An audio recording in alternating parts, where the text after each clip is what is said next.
Welcome in, everybody, to another edition of the Pack-A-Day podcast here on YouTube. I'm your host, Andy Herman. Thank you so much for joining me today. I always appreciate it. I want to start with a few quick-hitting topics today, but first and foremost, I want to discuss Rick Wagner and his play through the course of the season so far. I've been really impressed with him through the first two games, and it's been a really interesting journey for him. You look back, he signed the contract with Green Bay. Personally, I thought it was a foregone conclusion that he was going to start at right tackle. I didn't give Billy Turner much of a chance, but we start training camp. Those two are going back and forth. Wagner has the injury during camp. Billy Turner takes the lead. In fact, it looks like he had that right tackle position locked up. Then all of a sudden, Turner goes down in the last practice at Lambeau Field, which opens up more opportunity. Once again, I think Rick Wagner is going to be the easy starter at right tackle, but guess what? Elgton Jenkins gets the start week one, and then all of a sudden some of the injuries happen. Lane Taylor goes down, and Lucas Patrick went down in that game. Elgton Jenkins moves back to left guard. Rick Wagner comes in at right tackle and looks really good in week one, looks even better in week two, and now it's a really interesting scenario of what's going to happen when Billy Turner comes back. You've got that right guard position open now that Lane Taylor's hurt, so you could just slide Billy Turner back into that right guard position that he played a season ago. But I think it's going to be really interesting to see what they do. Lucas Patrick has played really well at that guard position, both at left guard to begin the season and then right guard last week, so that's an option as well. But I just can't imagine that with the way that Rick Wagner's played through the first couple weeks that he doesn't get the first crack at right tackle from here on out. And again, I would expect Billy Turner to slot in at right guard and have Lucas Patrick be kind of that swing interior player. But it's nice to know that Matt LaFleur has some options. This looked like it was going to be one of those positions that was just going to be tough to figure out. And would anyone ever solidify the right tackle position? Well, guess what? The guy that was expected to be that right tackle as training camp broke, Billy Turner, he hasn't played yet. Rick Wagner looked good there. Elgton Jenkins looked good there. So it's really nice to have those options for Matt LaFleur. But give Brian Gutekunst a ton of credit because he could have, tried to maybe overspend a little bit and bring Brian Bulaga back. I don't think anyone would have blamed him. Bulaga goes for 3 years, $30 million at age 31. Some of the other, free agent offensive tackles, Andrew Whitworth goes for 3 years, $30 million at the age of 38. Jack Conklin, the right tackle, went to the Browns for 3 years, $42 million. Fant, the tackle from Seattle that went to the Jets, George Fant, he goes 3 years, $30 million as well. He gets $10 million per season. And here, Brian Gutekunst sweeps in, picks up Rick Wagner, 2 years, $11 million. Kind of looked like a stopgap at the time, but again, you have to be encouraged with what he's put on tape through the first couple weeks. And now all of a sudden, he gets this, much better deal with Rick Wagner. And oh, by the way, he didn't cost anything from a compensatory pick formula, whatever either. So that's just another bonus of getting him after the Lions had released him. So just a really, really savvy move by Brian Gutekunst, getting somebody on the cheap that can fill in, that started at right tackle, and really getting great value for him. And then again, not having him count against the compensation formula. So kudos to Brian Gutekunst for that signing. It's still early. Everything for these first few weeks should always have that caveat with it. We don't know what's going to happen through the rest of the season, but again, you have to be encouraged with what's happened with Rick Wagner through these first couple weeks. Next up, Corey Linsley. I don't think he's necessarily gotten the respect that he's deserved in the, conversation of all the players that need to be extended.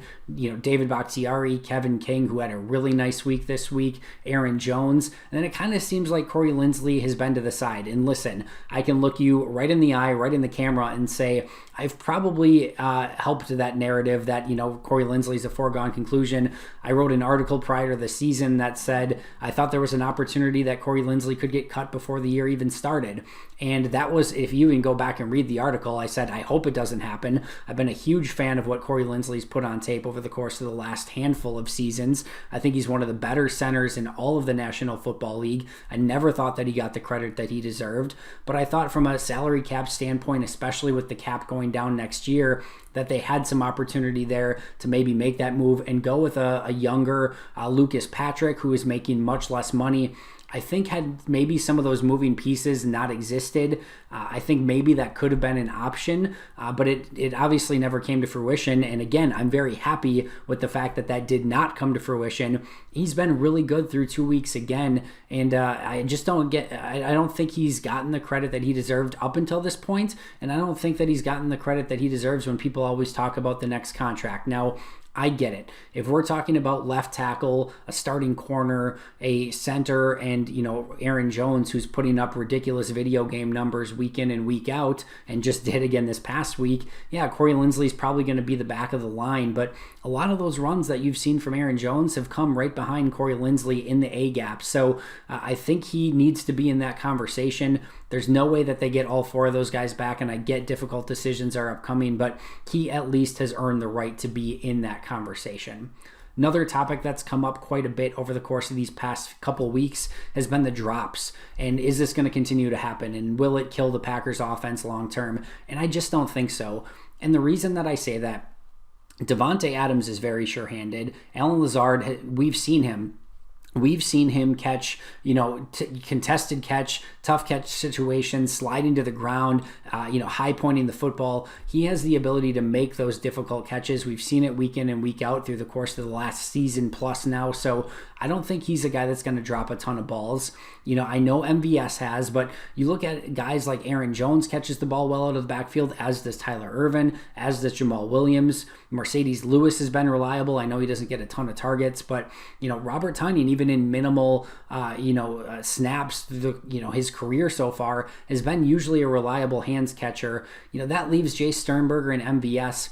I'm going to start with him first. In camp, he was plucking every ball with his hands. He was very physical at the point of contact. I think some of that stuff is just concentration based, and I think he's really going to be able to take his game to the next level at some point this season. We've seen signs of it already. I don't think drops are going to be an issue. And Jay Sternberger, too, he's a natural hands catcher. He's a good receiver. That's what he does best at the tight end position. I think you've seen some of these players start pressing to start the beginning of the year. I don't expect that to be the case going forward, and I think you'll see some of these drops really dwindle as the season goes along. Speaking of MVS, I tweeted out today, I feel like he is just one really big game away from getting his confidence and just taking off, completely taking off. I said 8 catches, 160 yards, 2 touchdowns. I know that's a tall task, but something where he goes 6 catches, 140 yards, 8 catches, 150 yards, something like that, where he just gains that confidence and kind of gets out of his head a little bit. I think if you see that happen, you will see him take off because the route running's improved. The hands in camp were much improved. We've seen him come up with a handful of big plays already this season.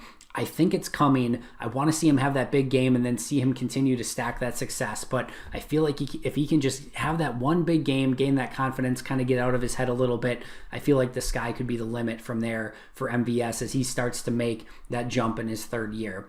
Last but not least, Alan Lazard.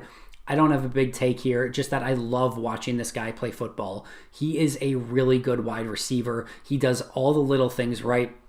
We know about his blocking. He's a better route runner than he gets credit for. He's a better catcher and just overall general receiver than he gets credit for. And every single week that I watch him, I just pick up on something different that he does. It's a small thing, but I always love watching him play. He does all the dirty work. It's just really fun to watch him play. If you ever get a chance, just watch him with a close eye and you'll pick up on a couple of these things that he does.